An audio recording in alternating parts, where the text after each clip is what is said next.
Hello दोस्तों, आज 22 अप्रैल 2026 है और आज हम सिर्फ हेडलाइंस नहीं देखेंगे, हम उसके पीछे के कॉन्सेप्ट्स को डिकोड करेंगे जो आपके एग्जाम्स के लिए एक गेम चेंजर साबित हो सकते हैं। आज हम समझेंगे कि पार्लियामेंट्री प्रिविलेजेस क्या होते हैं और क्यों जापान अपनी दशकों पुरानी पीस पॉलिसी को बदल रहा है। तो चलिए बिना किसी देरी के सीधे मुद्दे पर आते हैं। तो आज हमारे एजेंडे पर हैं ये 6 बड़े और बेहद जरूरी मुद्दे। हम पार्लियामेंट्री प्रिविलेजेस की गहराई में जाएंगे। India Africa partnership global south के लिए इतनी अहम क्यों है ये देखेंगे और जानेंगे कि कैसे आर्कटिक दुनिया का नया जियोपॉलिटिकल हॉटस्पॉट बन रहा है।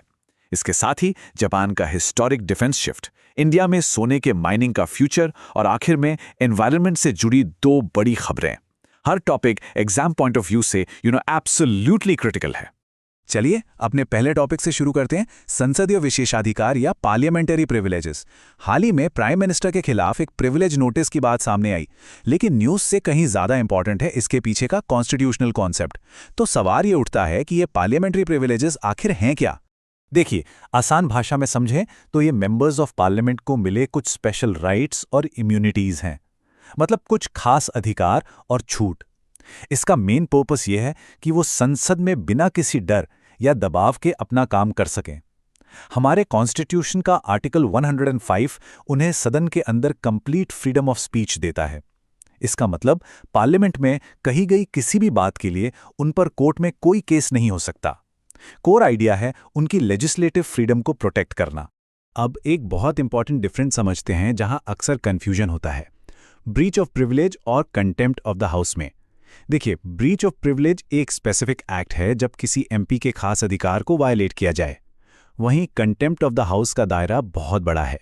कोई भी ऐसा काम जो सदन की डिग्निटी को कम करे या उसके काम में रुकावट डाले, वो कंटेम्प्ट ऑफ हाउस माना जाता है। एग्जाम पॉइंट ऑफ व्यू से ये अंतर समझना बेहद जरूरी है। अच्छा, तो ये प्रिविलेज मोशन का प्रोसेस काम कैसे करता है? ये 4 सिंपल स्टेप्स में होता है। सबसे पहले कोई भी एमपी स्पीकर को एक नोटिस देता है। स्टेप 2, स्पीकर ये डिसाइड करते हैं कि मामला इतना सीरियस है कि इंटरवेंशन की जरूरत है या नहीं।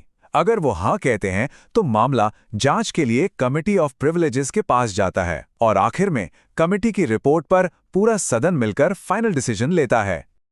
और यहीं पर दोस्तों हमारे कॉन्स्टिट्यूशन की सबसे बड़ी ताकत, बेसिक स्ट्रक्चर डॉक्ट्रिन सामने आती है। 1973 के हिस्टोरिक केशवानंदा भारती केस में सुप्रीम कोर्ट ने ये लैंडमार्क फैसला दिया। इसका मतलब साफ है, पार्लियामेंट आर्टिकल 368 के तहत कॉन्स्टिट्यूशन को अमेंड तो कर सकती है, लेकिन वो इसकी आत्मा यानी इसके मूल ढांचे को नहीं बदल सकती। डेमोक्रेसी, सेक्युलरिज्म जैसे पिलर्स को डिस्ट्रॉय नहीं किया जा सकता। ये पार्लियामेंट की पावर्स पर एक चेक एंड बैलेंस है। तो इस सेक्शन को रैप अप करते हैं आपके लिए एक मेंस प्रैक्टिस क्वेश्चन के साथ। भारतीय संसद की लेजिस्लेटिव इंडिपेंडेंस और इफेक्टिवनेस को इंश्योर करने में पार्लियामेंट्री प्रिविलेजेस के महत्व पर चर्चा करें। इस पर जरूर सोचिएगा। चलिए अब चलते हैं इंटरनेशनल रिलेशंस की दुनिया में और बात करते हैं ग्लोबल साउथ में भारत के बढ़ते रोल की। हमारा अगला टॉपिक है इंडिया अफ्रीका स्ट्रेटेजिक पार्टनरशिप। हाल ही में हुई 3rd India Africa forum summit ने इस रिश्ते को एक नई एनर्जी दी है और ये इंडिया के लिए स्ट्रैटेजिकली बहुत इंपॉर्टेंट है। इंडिया और अफ्रीका के बीच कोऑपरेशन कई की एरियाज में है, agriculture, defence, health care, education, you name it. इसका एक परफेक्ट एग्जाम्पल है टंजानिया के ज़ांज़ीबार में आईआईटी मद्रास का कैंपस खोलना। सोचिए, एक आईआईटी भारत के बाहर, इसके अलावा 16 प्रोजेक्ट्स, यूपीआई जैसा डिजिटल ट्रांसफॉर्मेशन और पैन अफ्रीका ई नेटवर्क के जरिए भी इंडिया अफ्रीका के डेवलपमेंट में एक की पार्टनर बन रहा है। लेकिन इस ब्रिलियंट पार्टनरशिप में एक बड़ा चैलेंज भी है और वो चैलेंज है ये नंबर 40%। अब आप सोच रहे होंगे कि ये 40% है क्या? वेल, ये है डिलीवरी गैप। मतलब इंडिया ने अफ्रीका में जितने प्रोजेक्ट्स का कमिटमेंट किया, उनमें से ऑन ग्राउंड सिर्फ 40% ही पूरे हो पाए हैं। इस गैप को ब्रिज करना दोनों के लिए एक बड़ी प्रायोरिटी है।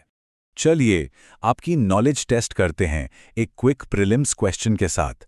तंजानिया के ज़ांज़ीबार में आईआईटी कैंपस की स्थापना भारत के किस फॉरेन पॉलिसी ऑब्जेक्टिव का हिस्सा है? And the correct answer is B, global south leadership. ये कदम इंडिया की उस बड़ी कोशिश का हिस्सा है जिसके तहत वो डेवलपिंग कंट्रीज यानी ग्लोबल साउथ के एक लीडर के तौर पर उभर रहा है। चलिए अब अपना फोकस शिफ्ट करते हैं दुनिया के टॉप पर, आर्कटिक सर्कल की तरफ। ये वो इलाका है जो तेजी से एक नया जियोपॉलिटिकल चेसबोर्ड बनता जा रहा है। हाल ही में कनेडियन आर्मी ने वहां एक लॉन्ग रेंज पेट्रोल की, जो इस रीजन में बढ़ती स्ट्रैटेजिक एक्टिविटी का एक क्लियर सिग्नल है। तो आर्कटिक अचानक इतना इंपॉर्टेंट क्यों हो गया है? वजह है इसके नीचे दबा हुआ खजाना। अनुमान है कि दुनिया का 30% अनडिस्कवर्ड नेचुरल गैस और 13% अनडिस्कवर्ड ऑयल यहीं पर है। इतना ही नहीं, यहाँ रेयर अर्थ एलिमेंट्स, फिशरीज और ग्लोबल वार्मिंग की वजह से नए शिपिंग रूट्स भी खुल रहे हैं, जो ग्लोबल ट्रेड के लिए अ कंप्लीट गेम चेंजर हो सकते हैं। आर्कटिक की कहानी में कई इंटरेस्टिंग चैप्टर्स हैं। 1867 में यूएसए में रशिया से अलास्का खरीदा। कोल्ड वॉर के दौरान 1958 में यूएसए और कनाडा ने नोरैड बनाया। 1996 में कोऑपरेशन के लिए आर्कटिक काउंसिल बनी, लेकिन 2007 में रशिया ने आर्कटिक सी बेड पर अपना फ्लैग लगाकर क्लेम्स की एक नई रेस ही शुरू कर दी। और इसी बदलते डायनामिक में इंडिया ने 2013 में आर्कटिक काउंसिल में एक परमानेंट ऑब्जर्वर के तौर पर अपनी एंट्री की। और इस सेक्शन को एंड करते हैं इस मेंस प्रैक्टिस क्वेश्चन के साथ। आर्कटिक क्षेत्र के बढ़ते जियोपॉलिटिकल महत्व का एनालिसिस करें और इसके प्रति इंडिया के हितों और नीति पर चर्चा करें। ये इंडियन पर्सपेक्टिव से एक बहुत ही रेलेवेंट सवाल है। अब एक ऐसी कंट्री की बात करते हैं जिसने अपनी 70 साल से भी ज्यादा पुरानी पॉलिसी को पलट दिया है। हम बात कर रहे हैं जापान की। जापान ने लीथल वेपन्स के एक्सपोर्ट पर लगे अपने बैन को हटाकर एक हिस्टोरिक पॉलिसी शिफ्ट किया है। ये वर्ल्ड वॉर II के बाद की उसकी पैसिफिस्ट यानी शांतिवादी पॉलिसी से एक बहुत बड़ा डिपार्चर है। तो सवाल यह है कि जापान ने इतना बड़ा स्टेप क्यों उठाया? इसके पीछे मल्टी लेयर्ड रीजंस हैं। सबसे पहला और ऑब्वियस रीजन है चाइना और नॉर्थ कोरिया से बढ़ता खतरा। इसके अलावा जापान अपने डोमेस्टिक डिफेंस इंडस्ट्री को बूस्ट करना चाहता है, यूएस और यूके जैसे पार्टनर्स के साथ अलायंस को और मजबूत करना चाहता है और डिफेंस इंपोर्ट्स पर अपनी डिपेंडेंसी कम करना चाहता है। बेसिकली ये आत्मनिर्भर इन डिफेंस बनने की एक कोशिश है। इससे जुड़ा एक इंटरेस्टिंग क्वेश्चन, जापान का ये फैसला उसकी वर्ल्ड वॉर II के बाद की एक पॉलिसी से बहुत बड़ा शिफ्ट है, जिसे अक्सर क्या कहा जाता है? And the correct answer is C, pacifist constitution. इसी संविधान ने जापान की मिलिट्री कैपेबिलिटीज को लिमिट कर रखा था। चलिए अब आते हैं होम ग्राउंड पर, बात करते हैं सोने की और भारत की एक बहुत बड़ी इकोनॉमिक हेडेक की। न्यूज़ ये है कि इंडिया की पहली प्राइवेट गोल्ड माइन जोन्नागिरी अब ऑपरेशन में है। लेकिन इस कहानी को समझने के लिए हमें पहले इंडिया के गोल्ड इंपोर्ट की प्रॉब्लम को समझना होगा। ये नंबर्स देखिए और आपको प्रॉब्लम का स्केल समझ आ जाएगा। इंडिया हर साल लगभग 800 टन सोना इंपोर्ट करता है और हम प्रोड्यूस कितना करते हैं? सिर्फ 1.5 टन। सोचिए, ये जो जबरदस्त गैप है, ये हमारे फॉरेन एक्सचेंज रिजर्व्स पर बहुत भारी दबाव डालता है। इसी प्रॉब्लम से डील करने के लिए अब प्राइवेट सेक्टर को गोल्ड माइनिंग में एनकरेज किया जा रहा है। तो ये सोना निकाला कैसे जाता है? सुनने में कॉम्प्लिकेटेड लग सकता है, पर प्रोसेस को सिंपल स्टेप्स में ब्रेक डाउन कर सकते हैं। पहले ओर को माइन करके क्रश किया जाता है, फिर साइनाइड सोल्यूशन का यूज करके उसमें से सोना डिसॉल्व किया जाता है। इस प्रोसेस को लीचिंग कहते हैं। फिर एक्टिवेटेड कार्बन का यूज करके सोने को रिकवर किया जाता है और फाइनल स्टेप में रिफाइनिंग करके 99.99% प्योर गोल्ड मिलता है। अब हर पॉलिसी के दो पहलू होते हैं, राइट? तो आपके लिए ये मेंस क्वेश्चन है जो आपको एक बैलेंस्ड व्यू लेने के लिए चैलेंज करेगा। भारत में सोने के खनन में प्राइवेट सेक्टर की भागीदारी को एनकरेज करने के इकोनॉमिक और एनवायरमेंटल इम्प्लीकेशंस का क्रिटिकली एग्जामिन करें। इसके इकोनॉमिक बेनिफिट्स के साथ साथ एनवायरमेंटल कंसर्न्स पर भी सोचना जरूरी है। और अब आते हैं हमारे फाइनल सेक्शन पर, जिसमें एनवायरमेंट से जुड़ी दो इंपॉर्टेंट अपडेट्स हैं। पहली है प्रेस्टिजियस गोल्डमैन एनवायरमेंटल प्राइज, जिसे ग्रीन नोबल के नाम से भी जाना जाता है।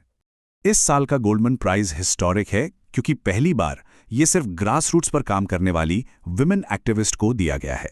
ये क्लाइमेट लीडरशिप में विमेन के बढ़ते रोल का एक पावरफुल सिंबल है।